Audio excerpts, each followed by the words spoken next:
ഷബീർ ദയവായി തുടരുക. ഇപ്പോൾ വി വസീഫ് ഉണ്ട് നമുക്കൊപ്പം CPM നിന്നും.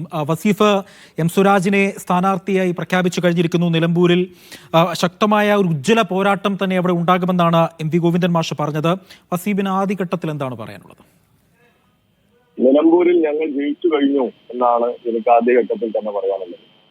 നിലമ്പൂരിനെ അറിയുന്ന, നിലമ്പൂരിലെ ജനങ്ങൾക്കെല്ലാം പ്രിയങ്കരനായ നിലമ്പൂരുകാരനായ എം സ്വരാജ്, നിലമ്പൂര് കേരളത്തിന് സംഭാവന നൽകിയ, കേരളത്തിന്റെ അഭിമാനമായി മാറിയ എം സ്വരാജ് നിലമ്പൂരിലെ ഈ പോരാട്ടത്തിന് ഇടതുപക്ഷ സ്ഥാനാർത്ഥിയായി മത്സരിക്കുമ്പോൾ നിലമ്പൂരിലെ എല്ലാ മനുഷ്യർക്കും വോട്ട് ചെയ്യാനും അദ്ദേഹത്തെ വിജയിപ്പിക്കാനുമുള്ള ആഗ്രഹമുണ്ട് എന്നുള്ളതിൽ ഒരു തർക്കവുമില്ല. നിലമ്പൂരിന്റെ വികസനം തുടരാൻ ഇടതുപക്ഷത്തോടൊപ്പം നിൽക്കുന്ന MLA ഉണ്ടാകണം എന്ന് ആഗ്രഹിക്കുന്നവരാണ് നിലമ്പൂരിലുള്ള ഭൂരിഭാഗം ജനങ്ങളും.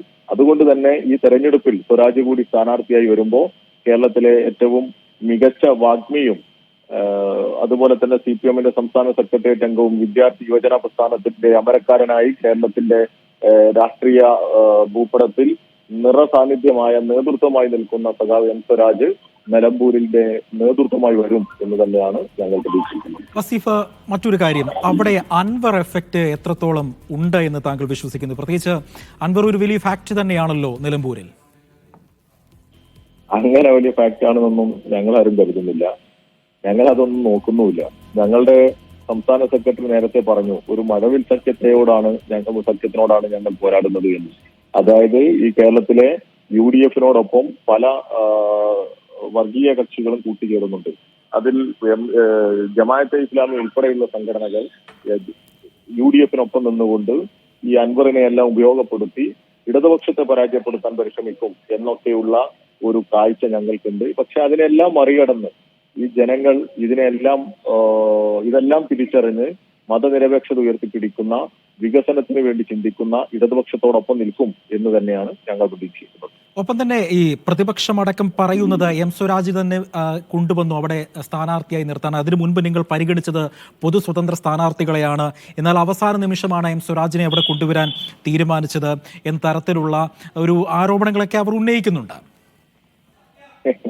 നിങ്ങൾക്ക് മനസ്സിലാക്കേണ്ടത്, നിങ്ങളായാലും ഞങ്ങളായാലും ഒക്കെ കേട്ടതും അറിഞ്ഞതും CPIM സംസ്ഥാന സെക്രട്ടറി പത്രക്കാരോട് പറഞ്ഞത് വളരെ നേരത്തെ തന്നെ പറഞ്ഞു, 30-ാം തീയതി ഞങ്ങൾക്ക് പാർട്ടി സെക്രട്ടേറിയറ്റ് ഉണ്ട്, 30-ാം തീയതി പാർട്ടി സെക്രട്ടേറിയറ്റ് ചേർന്ന് ഞങ്ങൾ സ്ഥാനാർത്ഥിയെ പ്രഖ്യാപിക്കും എന്നല്ലേ പറഞ്ഞത്? അതിനെന്തെങ്കിലും മാറ്റം ഉണ്ടായിരുന്നോ? നിങ്ങളുടെ അറിവിലുണ്ടോ? അതിന്റെ അപ്പുറത്ത് ഏതെങ്കിലും ഒരു നേതാവ്, UDF-ന്റെ നേതാക്കന്മാർ പറയുന്നത് പോലെ മറ്റ് പല നേതാക്കന്മാർക്കും പല അഭിപ്രായമാണ് UDF-ന് ഉണ്ടാവുക. ഞങ്ങളുടെ സംസ്ഥാന സെക്രട്ടറി പറഞ്ഞതിന്റെ അപ്പുറത്തേക്ക് വേറെ ഏതെങ്കിലും ഞങ്ങളുടെ ഒരു പ്രാദേശിക നേതാവെങ്കിലും അല്ല ഞങ്ങൾ 29-ന് പ്രഖ്യാപിക്കും എന്ന് പറഞ്ഞ് നിങ്ങൾ കേട്ടിരുന്നോ? ഞങ്ങൾ പരിഗണിക്കുന്ന സ്ഥാനാർത്ഥികളുടെ പേര് ഇന്ന ആളാണ് എന്ന് പറഞ്ഞ് കേട്ടിരുന്നോ? ഒന്നുമില്ല. ഞങ്ങൾ പറഞ്ഞത് 30-ാം തീയതി ഞങ്ങളുടെ സംസ്ഥാന സെക്രട്ടേറിയറ്റ് ഉണ്ട്, ആ സെക്രട്ടേറിയറ്റിൽ ഞങ്ങൾ സ്ഥാനാർത്ഥിയെ പ്രഖ്യാപിക്കും എന്നാണ്. അത് ഞങ്ങൾ പ്രഖ്യാപിച്ചു. അപ്പോഴും ഞങ്ങൾ പറഞ്ഞിട്ടുണ്ട്, ഈ നാട് സ്വീകരിക്കുന്ന, നാടിനെ ഇഷ്ടപ്പെടുന്ന നാട്ടുകാർക്ക് എല്ലാവർക്കും, അത് കോൺഗ്രസും മുസ്ലിം ലീഗും സകല വിഭാഗങ്ങൾക്കും അംഗീകരിക്കാൻ പറ്റുന്ന, അഭിമാനിക്കാൻ പറ്റുന്ന സ്ഥാനാർത്ഥിയെയാണ് ഞങ്ങൾ ഇവിടെ അവതരിപ്പിച്ചത്. വളരെയധികം നന്ദിയുണ്ട് ശ്രീ വസീഫ് ഞങ്ങളോട് ഈ ഘട്ടത്തിൽ പ്രതികരിച്ചതിന്. സമയപരിധിയുണ്ട്, അതുകൊണ്ടാണ് ഞാൻ ഇടപെട്ടത്.